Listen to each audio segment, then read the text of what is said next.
السلام علیکم ورحمۃ اللہ تعالی وبرکاتہ۔ الحمد للہ وکفا وسلام علی حبیبہ المصطفیٰ اما بعد، بحمدہ تعالی وبکرم مصطفیٰ صلی اللہ تعالی علیہ وسلم۔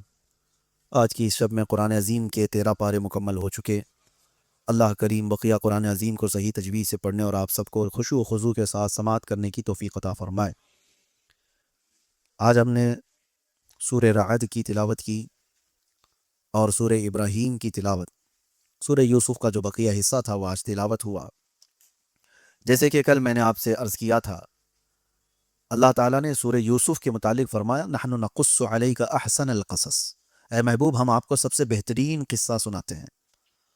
تو سورہ یوسف سب سے بہترین قصہ ہے، اور جہاں تک آپ نے سماعت کیا، حضرت سیدنا یوسف علیہ السلام جیل میں تھے اور ان کے ساتھ وَدَخَلَ مَعَهُ السِّجْنَ فَتَيَانِ، 2 نوجوان بھی ان کے ساتھ جیل میں داخل ہوئے تھے۔ پھر ان دونوں نے جو خواب دیکھا تھا، ان کے خواب کی تعبیر صحیح حضرت یوسف علیہ السلام نے بتائی۔ کل جیسے کہ میں نے یہ بھی عرض کیا، خوابوں کی تعبیر کے سلسلے میں یہ بھی ایک علم ہے، یہ تعبیر الرؤیا یعنی خوابوں کی تعبیر بتانا۔ تعبیر کا مطلب سمجھتے ہیں، اس کا کیا اشارہ ہو سکتا ہے، خواب میں کچھ اور دیکھا ہوتا ہے، اس کا معنی کیا ہو سکتا ہے، یہ باضابطہ پورا ایک علم ہے۔ اور اسی لیے فرمایا گیا کہ اپنے خواب ہر کس ناکس کو نہ بتاؤ، غیرے کے سامنے اپنے خوابوں کو نہ بتایا جائے۔ اور مومن کے خواب کے بارے میں اللہ کے نبی صلی اللہ علیہ وسلم نے فرمایا وہ نبوت کا 46واں حصہ ہے، مطلب مومن کے اکثر خواب سچے ہوتے ہیں۔ نبوت اب بند ہو گئی، کسی کو نبوت نہیں ملنے والی ہے، لیکن اللہ تعالیٰ اپنے بندوں کو ہدایت دیتا ہے تو اس کے ذریعے ہیں۔ تو یہ خواب جو ہے بندوں کو ہدایت دینے کا ایک راستہ ہے۔ بسا اوقات تمہیں خواب میں وہ دکھا دیا جاتا ہے جس کی تمہیں حاجت ہو، یا تمہیں کسی چیز سے بڑا نقصان ہونے والا ہو، اس سے تمہیں آگاہ کر دیا جاتا ہے خواب کے اندر۔ تو خوابوں کی تعبیر ایک اپنا علم ہے، لیکن آپ کو میں بتاؤں، جو اس کا علم رکھنے والے علماء ہیں انہی سے خوابوں کی تعبیر پوچھی جائے۔ اور خواب کی تعبیر دیکھنے والے پر بھی ڈیپینڈ کرتی ہے، حالت پر بھی ڈیپینڈ کرتی ہے، کس وقت دیکھا، دن میں خواب دیکھ رہا تھا یا رات کے وقت سونے میں خواب دیکھا ہے، اور دیکھنے والا کیسا ہے، متقی پرہیزگار ہے یا فاسق و فاجر آدمی ہے۔ ایک ہی خواب ہو سکتا ہے لیکن دونوں کے معنی الگ الگ ہو سکتے ہیں۔ حضرت محمد بن سیرین یہ تابعی ہیں، خوابوں کی تعبیر کے بڑے عالم تھے۔ ان کی کتاب ہے تعبیر الرؤیا، جو اب تک امت میں خوابوں کی تعبیر پر لکھی ہوئی ایک بہت بڑی کتاب ہے۔ حضرت محمد بن سیرین نے کئی مرتبہ خوابوں کی تعبیر کو قرآن سے اخذ کر کے بتایا۔ ابھی جیسے ہم نے سورہ یوسف پڑھا ہے، اسی میں ایک آیت کو لے کر کے انہوں نے خواب کی تعبیر کس طرح سے بتائی، میں آپ کو بتاتا ہوں۔ ایک شخص آیا اور اس نے کہا کہ میں نے کل خواب میں دیکھا کہ اذان دے رہا ہوں، اذان دے رہا ہوں یا اذان سن رہا ہوں۔ سنیے، خواب میں اگر اذان دے رہے ہیں یا سن رہے ہیں تو کیا تعبیر ہو سکتی ہے؟ تو آپ نے اس کے بیک گراؤنڈ کو چیک کیا اور معلوم کرایا کہ کیسا شخص ہے یہ۔ بتایا گیا کہ نماز روزے والا ہے، دیندار آدمی۔ تو آپ نے کہا مبارک ہو تجھے، تو عنقریب حج پہ جانے والا ہے۔ خواب میں اذان دیتے ہوئے سننا یا اذان خود دے رہا ہو تو اس کی تعبیر یہ ہے کہ وہ حج پر جائے گا۔ مجلس ختم نہیں ہوئی تھی کہ ایک اور شخص آیا اور اس نے کہا کہ میں نے خواب میں دیکھا ہے کہ اذان دے رہا ہوں یا اذان سن رہا ہوں۔ تو آپ نے اس کے متعلق معلوم کیا، خواب تو سیم تھا، تو معلوم کیا تو پتہ چلا کہ یہ جھوٹا آدمی ہے، فاسق و فاجر ہے، فلاں فلاں چیزوں میں مبتلا رہتا ہے۔ تو آپ نے کہا تو نے خواب میں اذان سنا، عنقریب تو چوری کے جرم میں پکڑا جائے گا۔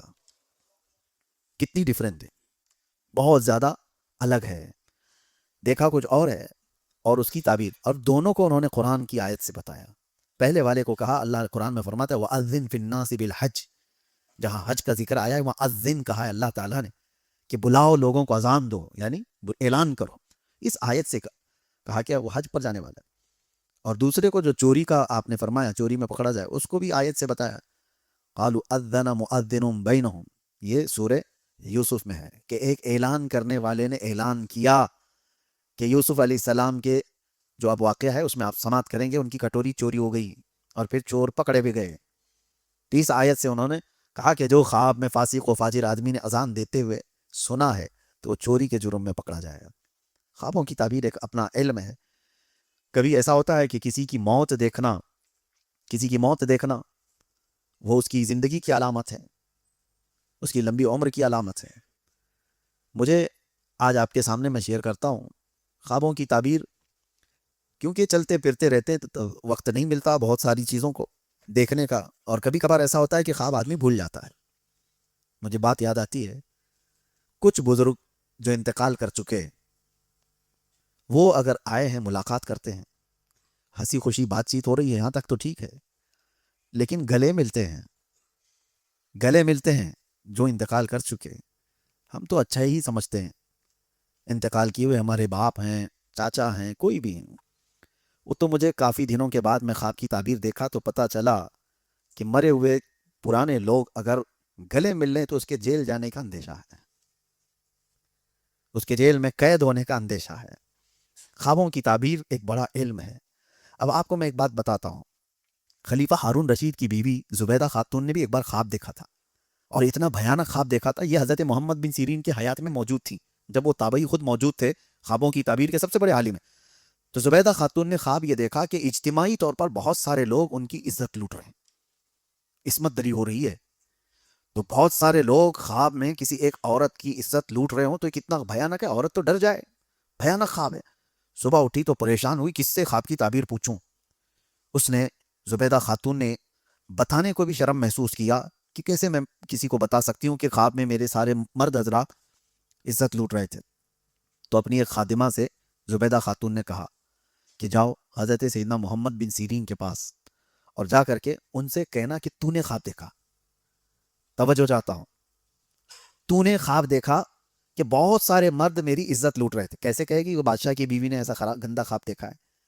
تو نے دیکھا یہ کہنا، اور کیا خواب کی تعبیر بتاتے ہیں وہ آ کر مجھے بتانا۔ لوگ ہمارے پاس بہت آتے ہیں، ان کو پوچھنا ہوتا ہے اپنی بیوی کے بارے میں، لیکن وہ کہتے ہیں میرے دوست کی بیوی کو ایسا مسئلہ ہے۔ کوئی بات نہیں، آپ کی دوست کی بیوی کا بھی ہم جواب دیتے ہیں۔ اگر ایسا کوئی پوچھنا چاہتا ہے تو کوئی حرج نہیں ہے، حیا کی وجہ سے۔ خود کی بیماری کو بھی اگر کسی دوسرے پہ ڈال کے پوچھتا ہے، میرے دوست ہے اس کو ایسا پرابلم ہے، کوئی بات نہیں، آپ کو بھی ہو سکتا ہے۔ تو ہمیں اتنا تو اندازہ ہوتا ہے۔ تو یہ زبیدہ خاتون نے بھیجا اپنی خادمہ کو یہ کہہ کر کے تو کہنا کہ تو نے خواب دیکھا ہے۔ اب ہوتا کیا ہے سنیے، ایسے خوابوں کو آپ ہمارے پاس مت بھیجنا۔ وہ خادمہ تو گئی حضرت محمد بن سیرین کے پاس، وہ چلتے پھرتے آدمی نہیں تھے، خوابوں کی تعبیر کے بڑے عالم تھے۔ کہا کہ حضور ایک بڑا بھیانک خواب میں نے دیکھ لیا کل۔ کہا کیا دیکھا؟ کہا بہت سارے مرد میری عزت لوٹ رہے تھے، میں ڈر گئی صبح اٹھ کر کے۔ تو آپ نے پوچھا اچھا کیا کام کرتی ہوں؟ تو اس نے کہا میں خادمہ ہوں، کنیز ہوں محل میں۔ تو آپ ہنسنے لگے، جھوٹ بول رہی ہے، تو یہ خواب دیکھ ہی نہیں سکتی، تو نے یہ خواب دیکھا ہی نہیں، جھوٹ کیوں بول رہی ہے؟ تو اس نے کہا آپ کو کیسے پتا؟ کہا پتا ہے، تو خدمت کرنے والی باندی ہے، اور یہ اس قسم کا خواب تو نہیں دیکھ سکتی۔ تو اس نے کہا اچھا چھوڑیے، کوئی بھی بات ہو، کوئی بھی دیکھا ہو۔ کہا کون دیکھا ہے بتاؤ۔ پھر اس خادمہ نے بتا دیا کہ خلیفہ ہارون رشید کی بیوی ملکہ زبیدہ نے خواب دیکھا۔ تو حضرت محمد بن سیرین نے کہا ڈرنے کی بات نہیں، جاؤ، اس خواب کی تعبیر اتنی اچھی ہے کہ جا کر اپنی خاتون سے کہو ان قریب وہ ایک ایسا کام کرے گی جس سے پوری امت نفع اٹھائے گی، امت کا ایک بہت بڑا حصہ اس سے فائدہ اٹھائے گا۔ اور خواب کی تعبیر ہی ہے کہ حضرت زبیدہ خاتون حج پر آئی، عرفات کے میدان میں دیکھا حاجیوں کو پیاس سے بلکتے ہوئے، انہوں نے وہیں پر یہ اللہ کی بارگاہ میں عہد کیا کہ مولا تیرے مہمانوں کو پانی پلانے کا میں انتظام کروں گی۔ اور اس کے بعد زبیدہ خاتون نے دریائے دجلہ بغداد سے لے کر عرفات کے میدان تک 1400 کلومیٹر کی نہر بنائی، اور وہاں سے جب پانی چھوڑا تو میدان عرفات تک پانی آ گیا، اور ایک دو نہیں 1200 سال تک حاجی لوگ اس سے پانی پیتے رہے۔ اس خواب کی تعبیر تھی یہ، 1200 سال تک لوگ اس سے نفع اٹھاتے رہے چلچلاتی ہوئی دھوپ میں، اس کے علاوہ پانی کا کوئی وہاں پر ذریعہ نہیں تھا۔ اب جا کر کے وہ بند ہو گیا جب سعودی حکومت آئی، لیکن اس کی باقیات آج بھی موجود ہیں، آج بھی وہ نہر اسی انداز سے حجاج کرام جو بھی جاتے ہیں زیارت کرتے ہیں وہ دیکھتے ہیں عرفات کے میدان سے مزدلفہ جانے کے وقت یہ نہر زبیدہ نظر آتی ہے آج بھی۔ اور حد تو یہ ہے کہ خلیفہ ہارون رشید نے ان سے پوچھا تھا کتنی لاگت آئی اتنی لمبی نہر بنانے میں؟ تو زبیدہ خاتون نے کیا کہا اپنے شوہر سے؟ کہا میں یہ قومی خزانے سے پیسے نہیں لی تھی، یہ میرے ذاتی خرچے کے پیسے تھے، اس سے میں نے بنوائے۔ قومی خزانے سے اگر بنائی ہوتی تو میں آپ کو حساب دیتی، یہ میرے ذاتی خرچوں سے میں نے بنایا، لہٰذا حساب میں آپ کو بھی نہیں دوں گی، قیامت کے دن صرف اللہ کے پاس ہوگا۔ آج تک کسی کو پتہ نہیں اس نہر میں کتنی لاگت آئی، کتنا پیسہ گیا، وہ اللہ والے لوگ تھے۔ تو بہرحال خواب کے سلسلے میں یہ بتا رہا تھا، اور یہ سورہ یوسف بھی شروع ہوتا ہے خواب سے ہی۔ میں نے کل ہی بتایا تھا حضرت یوسف علیہ السلام نے خواب میں کیا دیکھا تھا، کل کی اگر آپ کو تفسیر یاد ہو تو انہوں نے خواب میں کیا دیکھا تھا؟ 11 ستارے، ایک چاند اور ایک سورج ان کو سجدہ کر رہا. یہ خواب ذہن میں رہے. اور اس کے بعد کیا کیا ہو گیا یوسف علیہ السلام کے ساتھ. بھائیوں نے کنویں میں ڈال دیا، وہاں سے قافلہ اٹھا کر لایا بازار مصر میں، وہاں پر ان کو نیلام کیا گیا، پھر بیچ دیا گیا. عزیز مصر کے گھر آئے، زلیخا خاتون فدا ہوئی، الزام لگا، جیل گئے. جیل میں کتنے سال؟ 14 سال چلے گئے. اس کے بعد وہ وقت آیا جب بادشاہ نے بھی خواب دیکھا. دیکھیں خواب کے ارد گرد گھوم رہی ہے بات. اس زمانے کا جو بادشاہ تھا اس نے خواب دیکھا. وہ خواب کیا دیکھا؟ وقال الملك انی ارا 7 بقرات سمان یاکلهن 7 عجاف. وہ کہتا ہے کہ میں خواب میں دیکھا کہ 7 بھینسیں ہیں سوکھی ہوئی، و7 سنبلات خضر واخر یابسات، اور 7 سوکھے گھاس کی اور 7 اچھے والے اناج کی اوٹ دیکھا. ایک خواب ایسا تھا 7 بھینسیں ہیں اور اس میں 7، اس کو کیا کہتے ہیں، گھاس کا جو اوٹ بناتے ہیں کسان لوگ بناتے ہیں بیلوں کے چارے کے لیے، اور 7 ہرے گھاس کے اور 7 سوکھے گھاس کے. اس طرح سے اس نے دیکھا یہ 7 کا عدد کیا ہے. وہ پریشان ہوا تو اس نے صبح اٹھ کر کے اپنے درباریوں سے پوچھا کہ کوئی ہے جو میرے خواب کی تعبیر بتائے. تو اس کے درباریوں میں وہ چھوٹا ہوا قیدی موجود تھا جس کے خواب کی تعبیر حضرت یوسف علیہ السلام نے جیل میں بتائی تھی، جو انگور کا رس نچوڑ رہا تھا. وہ آزاد بھی ہو گیا. اس نے کہا کہ ہاں مجھے ایک آدمی پتا ہے جو جیل کے اندر رہتا ہے، خوابوں کی سچی تعبیر بتاتا ہے. تو بادشاہ نے کہا اس کو لے آؤ. تب یوسف علیہ السلام کو جیل سے آزاد کر کے لایا گیا. یوسف افتنا فی 7 بقرات، یوسف ایھا الصدیق افتنا فی 7 بقرات. اب بادشاہ کہتا ہے اے یوسف میرے یہ 7 بھینسوں والے خواب کی تعبیر بتاؤ کیا ہوگا. تو حضرت یوسف علیہ السلام نے کہا کہ تمہارے خواب کی تعبیر یہ ہے کہ 7 سال جو ابھی آئیں گے تمہارے بہت خوشحالی کے ہوں گے، غلہ اناج سب زیادہ ہو جائے گا. ثم یأتی بعد ذلك عام فیہ یغاث الناس وفیہ یعصرون. اس کے بعد پھر ایسا وقت آ جائے گا کہ لوگ جو ہے بھوکے اور پیاسے ہو جائیں گے، پوری زمین سوکھ جائے گی، اناج غلہ ختم ہو جائے گا، لوگ اپنے آپ کو بیچنے لگ جائیں گے، سب چیزیں اٹھا کر بیچ دیں گے. تو کیا کرنا چاہیے؟ تو بادشاہ سے یوسف علیہ السلام نے کہا یہ جو تمہارے اچھائی کے 7 سال ہیں یہ اس میں اناج اور غلہ خوب جمع کر لو، اور جب وہ برے دن آ جائیں یعنی بھوک و پیاس و شدت کے، اس وقت اپنی رعایا کو تم اناج تقسیم کرو. تو بادشاہ کو یہ خواب سمجھ آ گیا، یہ تعبیر سمجھ آ گئی، اور اس کے اعتبار سے بادشاہ نے اعلان کیا اور سارے غلے اناج جمع کیے جانے لگے. اور یوسف علیہ السلام کو اس خواب کی تعبیر بتانے کے بعد بادشاہ مصر نے سیدھے اپنے وزیر اعظم کے عہدے پر بٹھا دیا. وزیروں میں بھی وزیر اعظم کے عہدے پر بٹھا دیا. یہی ہے رب تعالیٰ کا نظام. گھر سے نکلے، قافلے میں گئے، کنویں میں ڈالے گئے، بازار میں بیچے گئے، پھر جیل میں ڈالے گئے، اور اس کے بعد سیدھے رب تعالیٰ کہاں وہ اتنا بلند مقام کے وزارت عظمیٰ پر بٹھا دیا. اور اللہ فرماتا ہے وَكَذَلِكَ مَكَّنَّا لِيُوسُفَ فِي الْأَرْضِ. ہم نے زمین پر یوسف کو قوت بخشی. اور یوسف علیہ السلام نے اپنے حسن تدبیر سے ملک کے اور سلطنت کے کاموں کو ایسا نبھانا شروع کیا کہ بادشاہ کا اعتماد پورا آپ کے اوپر. 7 سال گزر گئے. اس کے بعد جو قحط کے 7 سال آئے، وہ آگے کے جو 7 سال، تو ساری رعایا پریشان تھی، ہر جگہ سے لوگ بھوکے اور پیاسے، اور کچھ بھی نہیں تھا. سب لوگوں نے جانور بیچ دیے، گھر بیچ دیے، اپنے آپ کو بھی بیچنے لگ گئے. تبھی اعلان ہوا کہ لوگوں کی ضروریات کے لیے شاہی خزانے سے غلہ دیا جائے گا. جو جس گھر میں اب راشن تقسیم ہوتا ہے، جس گھر میں جتنے لوگ ہیں اتنا راشن لے کے جاؤ. اعلان ہو گیا، ہر جگہ سے لوگ اناج غلہ لینے کے لیے آئے. یہ وہ زمانہ ہے جب یہ شدت بھوک اور قحط سالی کی وجہ سے سارے لوگ پریشان تھے. تو یوسف علیہ السلام کے وہ 10 بھائی، ان کا کیا ہوا؟ وہ حضرت یعقوب علیہ السلام کی ناراضگی ہی مول لے کر جی رہے تھے. یعقوب علیہ السلام کا حال یہ تھا کہ اپنے بیٹے کی جدائی کے غم میں روتے روتے ان کی آنکھیں چلی گئی تھی. نبی تھے یعقوب علیہ السلام، لیکن یوسف علیہ السلام سے بے انتہا محبت کرتے تھے، اور اتنا غم تھا آپ کو کہ آپ کی بینائی چلی گئی. تو اللہ تبارک و تعالیٰ نے حضرت یعقوب علیہ السلام کے دل کو سکون دینے کے لیے ایک اور بیٹا عطا کیا یعقوب علیہ السلام کو، جن کا نام بنیامین رکھا گیا. بنیامین یوسف علیہ السلام کے جانے کے کئی سالوں بعد بنیامین پیدا ہوئے. اور حضرت یعقوب علیہ السلام اب یوسف علیہ السلام کے مقام پر بنیامین کو زیادہ پسند کرتے تھے، اپنے قریب رکھتے تھے، ان سے محبت کرتے تھے جیسے یوسف علیہ السلام کے ساتھ تھا. بہرحال اب غلہ اور اناج جب بٹنے کی بات آئی تو یہ 10 بھائیوں کو بھی حضرت یعقوب علیہ السلام نے کہا جاؤ بادشاہ مصر غلہ اور اناج تقسیم کر رہا ہے، تم لوگ بھی اپنے حصے کا لے آؤ. یہ 10 لوگ نکلے اور آئے. ان کو تو خبر ہی نہیں ہے یوسف کہاں ہیں. یہ تو کنویں میں ڈال کر ختم سمجھ رہے تھے، ان کی زندگی کا خاتمہ سمجھ بیٹھے تھے. اس کنویں سے، زہریلے کنویں سے بھلا زندہ کون نکلے گا جس میں یہ لوگ ڈال کے آئے تھے. لیکن اللہ جہاں سے چاہے نکالے. اب یہ 10 آئے اور غلہ جب تقسیم ہو رہا تھا تو یہ لوگ جیسے آئے حضرت یوسف علیہ السلام نے ان کو دیکھا، دیکھتے ہی پہچان لیا، اور ان لوگوں نے حضرت یوسف علیہ السلام کو نہیں پہچانا۔ بادشاہ وقت کا وزیر اعظم اتنے بڑے مقام پر ہے، حضرت یوسف علیہ السلام نے ان کو دیکھا، اور یوسف علیہ السلام کو معلوم تھا کہ ایک اور بھائی میرا چھوٹا یعقوب علیہ السلام کا نور نظر بن چکا ہے، بہت عزیز ہے۔ تو حضرت یوسف علیہ السلام نے ان سے کیا کہا؟ ہم تمہیں غلہ نہیں دیں گے، تمہارے گھر میں کتنے لوگ ہیں؟ کہا 10 اور ایک ہمارا بھائی۔ کہا جاؤ اس کو بھی لے آؤ، اس کو لے کر کیا ہو؟ انہوں نے کہا نہیں، اس کو ہمارے ابا نہیں بھیجیں گے۔ کہا کیوں نہیں بھیجیں گے؟ کہا اس سے پہلے ہمارا ایک بھائی ایسے ہی غائب ہو گیا، اس کے ساتھ حادثہ ہوا فلاں فلاں سب۔ وہ کس کو کہہ رہے ہیں؟ یوسف علیہ السلام کو کہہ رہے ہیں۔ اور کہا کہ وہ اب ہمارے والد کا نور نظر ہے، اس کو ہم نہیں لا سکتے۔ تو حضرت یوسف علیہ السلام نے کہا میں بھی اس وقت تک تمہیں غلہ نہیں دوں گا جب تک اس بھائی کو نہیں لاؤ گے۔ اب کیسے لائیں؟ تو اس کے بعد حضرت یوسف علیہ السلام نے ان کو واپس بھیجا۔ وہ گئے روتے گڑ گڑاتے اپنے ابا سے کہنے لگے بادشاہ مصر کا جو وزیر اعظم ہے وہ بڑا سخت ہے، وہ کہتا ہے جب تک چھوٹے بھائی کو نہیں بھیجیں گے وہ دے گا نہیں۔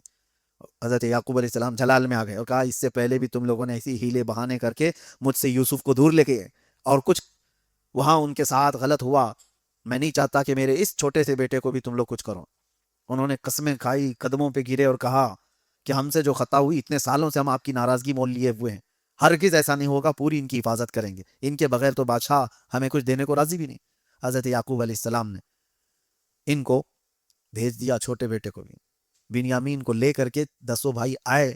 تو حضرت یوسف علیہ السلام نے سب کو دیکھا، اور اس کے بعد غلہ جب تقسیم کر رہے تھے سونے کی کھٹوری سے اناج دیا جاتا تھا، یوسف علیہ السلام نے اپنے چھوٹے بھائی کے جھولے میں وہ سونے کی کھٹوری ڈالتی، اور اس کے بعد سب کو بھیج دیا۔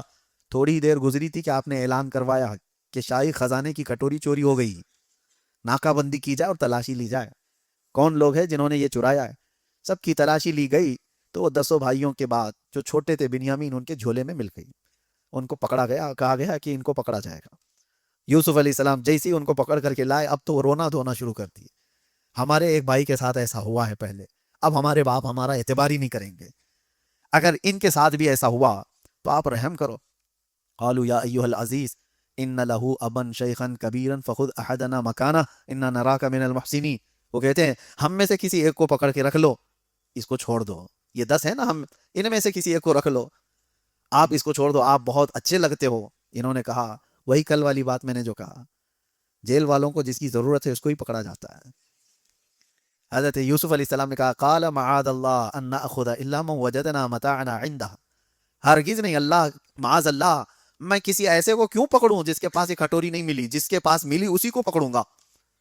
اب وہ پریشان ہو گئے، کیا کریں گے، ہمارے باپ غم سے ختم ہو جائیں گے، انتقال ہو جائے گا۔ تو یہ باتیں چل رہی تھی۔ حضرت یوسف علیہ السلام نے پھر ان سے کہا کہ جاؤ تمہارے والد کو بھی لے آؤ۔ کہا وہ کیسے آئیں گے؟ تو حضرت یوسف علیہ السلام نے اپنا جبہ اتار کے دیا، کہا یہ لے جاؤ اور اپنے باپ کے چہرے پر ڈال دینا۔ قرآن پاک میں ہے اذهبوا بقمیصی ھذا فالقوه علی وجہ ابی، جاؤ ہمارے باپ کے چہرے پر یہ ڈال دو جبہ۔ اور پھر حضرت یوسف علیہ السلام نے یہ بھی کہا ڈال دو گے تو ہوگا کیا، ان کی بینائی واپس آ جائے گی۔ اب سنیے، یہ جبہ لے کر چلتے ہیں۔ ولما فصلت العیر قال ابوہم انی لاجد ریح یوسف، حضرت یعقوب علیہ السلام کہتے ہیں جیسے یہ بھائی ان کے جبہ لے کر چل رہے تھے، وہ گھر میں پریشان تھے، گھر والوں سے کہہ رہے ہیں مجھے یوسف کی خوشبو آ رہی ہے۔ جیسے جیسے وہ لوگ قریب آتے گئے، حضرت یعقوب کہتے ہیں انی لاجد ریح یوسف، گھر والوں نے کہا آپ تو پرانی محبت میں ابھی بھی ہیں، آپ کو ہر جگہ یوسف یوسف یوسف نظر آتا ہے۔ قالوا تاللہ انک لفی ضلالک القدیم، لوگوں ان کے گھر والوں نے کہا، لیکن حضرت یعقوب علیہ السلام کا یہ گمان نہیں تھا، وہ یقین تھا۔ کیا کئی چیزیں ملتی ہیں نبی کو دور سے ہی خوشبو محسوس ہو رہی ہو اپنے بیٹے کی، اور وہ بھی نبی ہیں، ایک نبی کو دوسرے نبی کی خوشبو محسوس ہو رہی ہے، نبی کا پاور دیکھیں، نبی کی طاقت دیکھیں۔ اب اس کے بعد آیتیں سنیں، یہ بریلویوں کے واقعات نہیں، کہانی جس کو کہہ کر کے لوگوں میں پھیلا دیا جاتا ہے کہ یہ کہانیاں سناتے ہیں۔ آؤ کہانی نہیں، قصہ وہ جو اللہ تعالیٰ کہہ رہا ہے احسن القصص، اور اس میں ہمارا عقیدہ موجود ہے۔ فلما ان جاء البشیر القاہ علی وجہہ، اور کہتے ہیں کہ یہ لوگ جو جبہ لے کر کے آئے تھے وہ لائے، حضرت یعقوب علیہ السلام کے چہرے پر ڈال دیا، فرتد بصیرا، ان کی آنکھیں آ گئی۔ ارے نبی کا جبہ لگا ہے، نبی کا جبہ، اور یوسف علیہ السلام کا، یوسف علیہ السلام کا جبہ اگر نبی کو، اور وہ بھی ان کے باپ ہیں یعقوب علیہ السلام، ان کے چہرے پر ڈالا تو قرآن کہتا ہے فرتد بصیرہ، ان کی آنکھیں واپس آ گئی. لوگ ہمیں شرک شرک شرک کے فتوے دیتے رہ گئے کہ یہ نبی پاک کے منہ مبارک سے فائدہ اٹھاتے ہیں، یہ نبی پاک صلی اللہ تعالیٰ علیہ وسلم کے نالین پاک سے جبہ مبارک سے فائدہ اٹھاتے ہیں. قرآن میں پڑھو یعقوب علیہ السلام نے اپنے بیٹے نبی یوسف علیہ السلام کے جبے سے فائدہ اٹھایا اور آنکھیں واپس آئی. اب یہاں اندازہ کرو ایک نبی کا جبہ دوسرے نبی کو فائدہ دے سکتا ہے تو امتی کو کیوں نہیں دے سکتا؟ ارے امتی کو تو بدرجہ اولا دے گا، نبی کو جب فائدہ دے رہا ہے تو امتی کو کیوں نہیں دے گا؟ اور دوسری بات یہ ہے میرے عزیزو، حضرت یوسف علیہ السلام کا وہ جو جبہ ہے، قرآن پاک کی یہ بات میں کہہ رہا ہوں، جو آپ کے جسم سے مس ہوا یہی تو اس کا تعلق ہوگا. اس کے علاوہ اس جبے میں کیا کوئی چیز ہے؟ کوئی کرنٹ تھا؟ کچھ اور تھا؟ جسم پاک سے آپ کے مس تھا. یہی تو نسبتوں کے قائل سنی ہے. جسم سے جو لگ جائے وہ چیز متبرک ہو جاتی ہے، وہ اعلیٰ ہو جاتی ہے. اور یہ ہمارا نہیں، ام سلمہ رضی اللہ تعالیٰ عنہ ام المومنین حضور کی زوجہ ہے، حضور کی زوجہ، ان کے پاس حضور صلی اللہ علیہ وسلم کے 3 منہ مبارکات تھے اور وہ اپنے پاس سنبھال کر رکھتی. مدینے میں جب کبھی کوئی بہت بیمار ہوتا حضرت ام سلمہ وہ دھو کر کے اس کا پانی دیتی، اس کو شفا مل جاتی. یہ برسوں تک معمول رہا اور یہ ازواج مطہرات کا معمول تھا. لوگ آج اور جن کو تبرک سے کچھ لینا دینا ہے ہی نہیں، مر گیا مردود، نہ فاتحہ نہ درود، انہیں کیا ان کے دلیلوں سے فائدہ ہو؟ ہاں نبی آخر الزمان صلی اللہ تعالیٰ علیہ وسلم کی چیزوں سے. ابھی آپ آگے کی تفسیریں پڑھیں گے، حضرت جبرائیل جس راستے پر چل رہے تھے موسیٰ علیہ السلام کا گھوڑا پکڑ کر کے، جب وہ دریا عبور کر کے، آپ کو حکم ہوا تھا فرعون سے بچنے کے لیے عصا مارو 12 راستے کھل جائیں گے، آپ اپنی فوج کو لے کر، اپنے مومنین کی جماعت کو لے کر موسیٰ علیہ السلام دریا عبور کر رہے تھے. اس وقت سامری نام کا ایک شخص جو امت موسوی میں تھا، اس نے دیکھ لیا تھا جبرائیل کو گھوڑا پکڑ کر کے آگے جا رہے. ایک ملک ہے، یعنی فرشتہ ہے. ان کے پیروں کے نیچے کی مٹی اٹھایا تھا، ان کے پیروں کے نیچے کی مٹی اٹھایا. اور جب موسیٰ علیہ السلام کوہ طور پر گئے تھے تو اس نے کیا کیا؟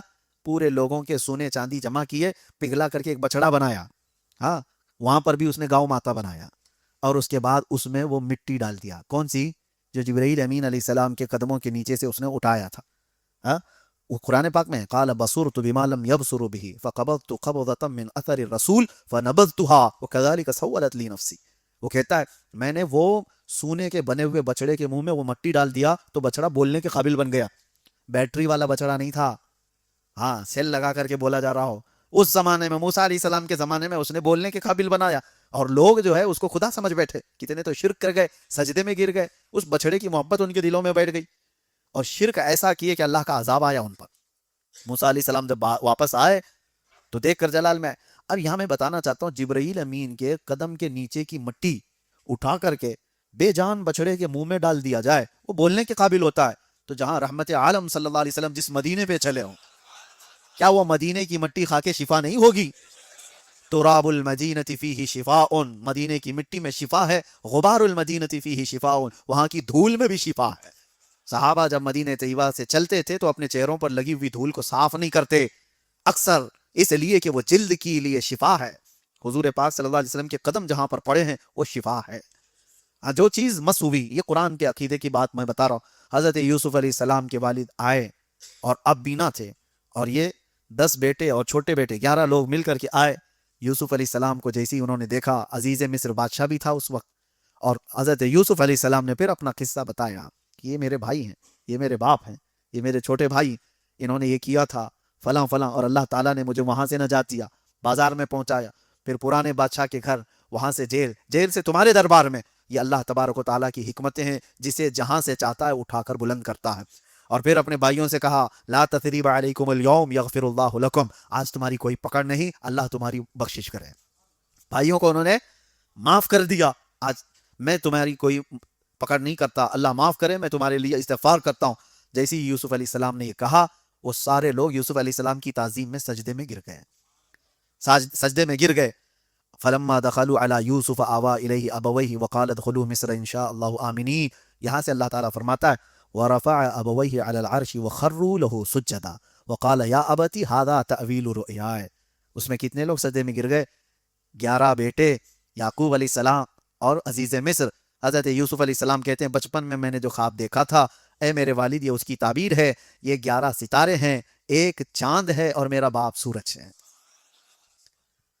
عزیز مصر بادشاہ اس کی مثال چاند ہے، اور یعقوب علیہ السلام وہ سورج کی مثل ہے، اور سارے تعظیم میں جھک گئے کس کے؟ یوسف علیہ السلام۔ تعظیم کا سجدہ جائز تھا، اس واقعے کو لے کر کے کوئی پیر صاحب پھر سجدہ نہ کرائیں۔ ہاں وہ تعظیم یعنی مذہب موسوی میں اور اس سے قبل کی مذاہب کی بات میں کر رہا ہوں، بہت ساری چیزیں شریعت میں تبدیلی آ گئی۔ یوسف علیہ السلام کی شریعت میں جائز تھا، اگر آپ ان کی شریعت میں ہو تو یہاں زندہ بھی نہیں رہنا چاہیے۔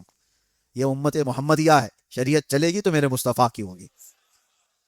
بہرحال حضرت یوسف علیہ السلام کا واقعہ یہاں پر تمام ہوا، اور اللہ تبارک و تعالیٰ نے ان بھائیوں کو جو معاف فرمایا، اس میں ایک بہت نفیس عمدہ نقطہ مفسر شہیر حکیم الامت بیان فرماتے احمد یار خان رحمۃ اللہ علیہ۔ دیکھیں توجہ، بھائی جو ہے، اگر دیکھا جائے تو ایک نبی کے ساتھ انہوں نے بہت بڑا برا کام کیا ہے، نبی کو مارنے کا کام، اور نبی کے ساتھ جب کوئی اس طرح کی حرکت کرتا ہے تو معاف ہوتا نہیں۔ تاریخ کے اعتبار سے دیکھیں گے، اگر آپ معاف ہوتے نہیں وہ لوگ، نبی کو نقصان پہنچانے والے اس طرح کے۔ لیکن یہاں پر ان بھائیوں کو جو معاف کیا گیا اس کی ایک وجہ بتائی گئی۔ آپ سوچیں، حضرت یوسف علیہ السلام کو انہوں نے کنویں میں جو ڈالا، وجہ کیا تھی ان کی؟ کس لیے وجہ کیا تھی؟ وہ چاہتے تھے کہ یعقوب علیہ السلام سے ہم قریب ہو جائیں، یعقوب علیہ السلام سے ہم۔ تو حضرت حکیم الامت فرماتے ہیں ان کا جو یہ گناہ تھا نا، وہ ایک نبی سے قریب ہونے کے لیے تھا۔ بات سمجھ میں آ رہی؟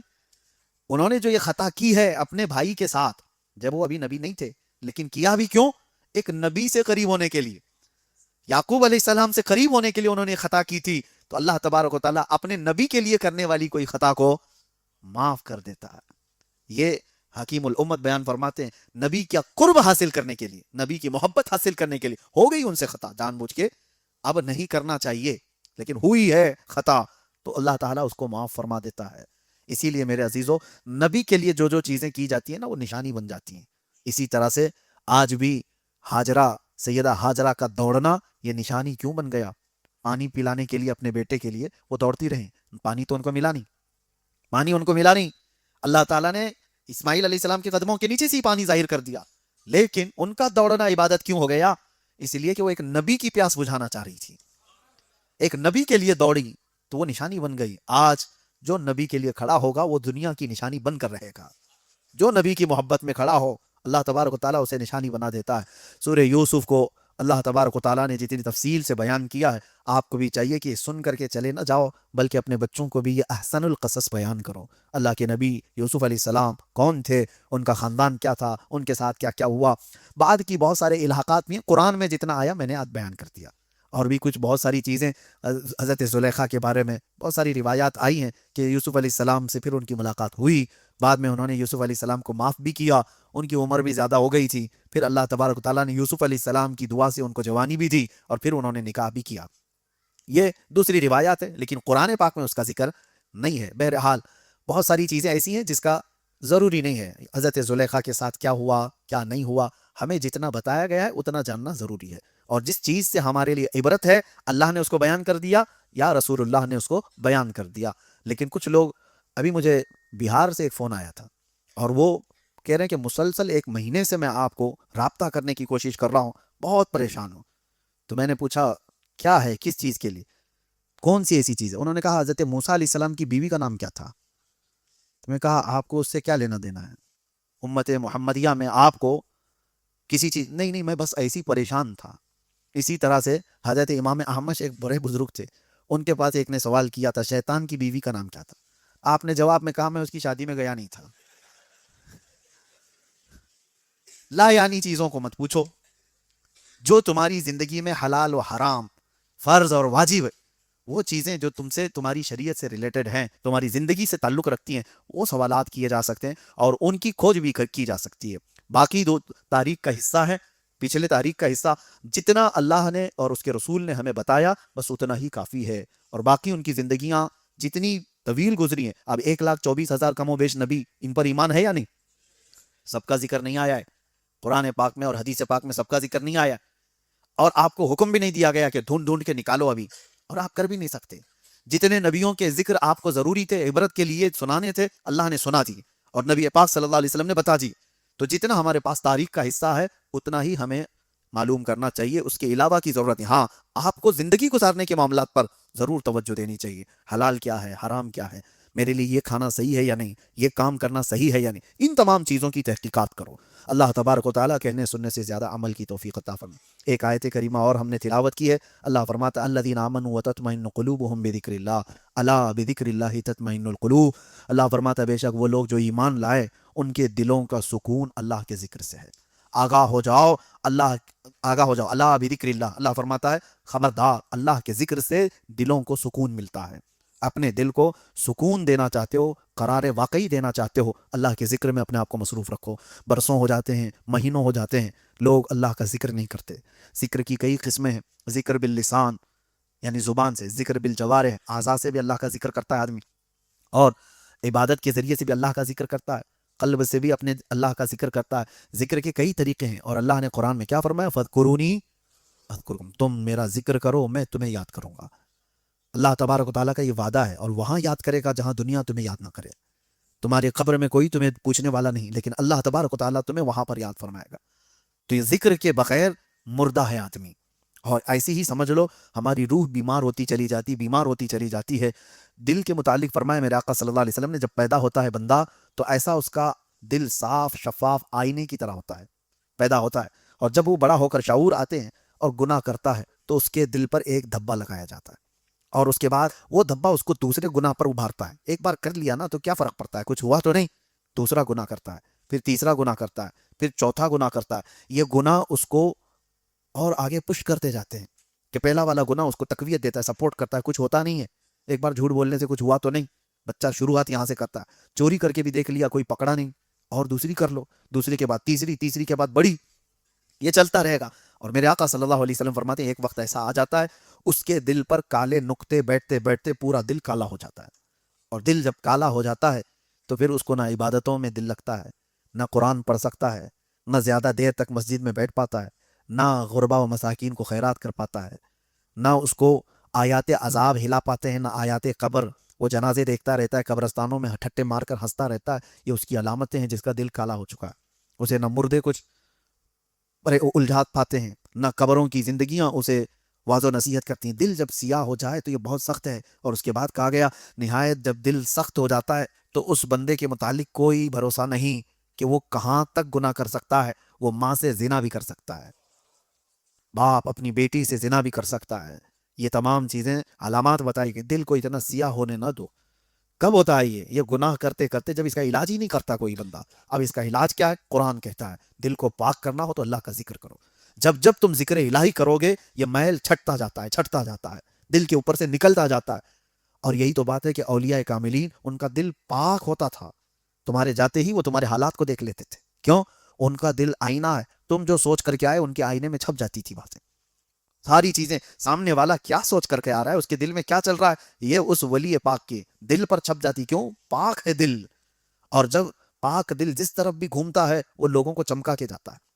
مولانا روم رحمۃ اللہ علیہ فرماتے شیشے کا ایک ٹکڑا دن کے وقت لے لو اور اس کو دیواروں پہ جس طرف بھی سورج کو دکھا کر کے اجالا کرو گے تو دیواروں پر بھی یہ شیشے کی روشنی جائے گی کہ نہیں جائے گی؟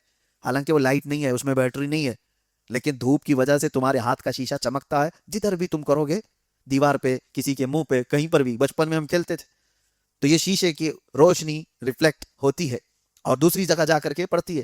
مولانا روم رحمۃ اللہ علیہ فرماتے ہیں بندے دیکھ، یہ شیشے کی اصلی روشنی نہیں، یہ سورج کی روشنی ہے، اس لیے اس سے آ کر کے تیرے دیوار کو، تیرے چہرے کو چمکا رہی ہے کہ شیشہ صاف ہے۔ وہی تو کوئلہ لے کر کھڑا ہو جا اور سورج کی روشنی اس پر جتنی بھی پڑے تو جدھر بھی گھما کوئی روشنی نہیں ہوگی، شیشے کے ذریعے سے سب جگہ تو روشن کرتا ہے۔ یہی اولیاء کرام کی مثال ہے کہ ان کا دل پاک ہوتا ہے تو آفتاب رسالت سے سیدھے روشنی پڑتی ہے، میرے آقا صلی اللہ تعالیٰ علیہ وسلم کے نور کی سیدھے روشنی ان کے دل پر پڑتی ہے، اور پھر وہ جس طرف بھی رخ کرتے ہیں ہزاروں کو چمکا کر کے چلے جاتے ہیں۔ اولیاء کاملین کا دل پاک ہوتا ہے تو ان کی روشنیاں دوسروں پر پڑتی ہیں، لیکن اگر سامنے والا کا بھی دل پاک ہو جائے تو پھر یہ روشنی آگے نور علی نور علی نور ہوتی چلی جائے۔ اللہ تبارک و تعالی ہمارے قلوب کو منور و مجلہ رکھے، ہمارے دلوں کو پاکیزہ اور طہارت عطا فرمائے، میرے آقا صلی اللہ تعالی علیہ وسلم کا نور اور ان کی روشنیاں ہمارے دل کا سرور بنائے۔ وآخر دعوانا ان الحمدللہ رب العالمین۔ السلام۔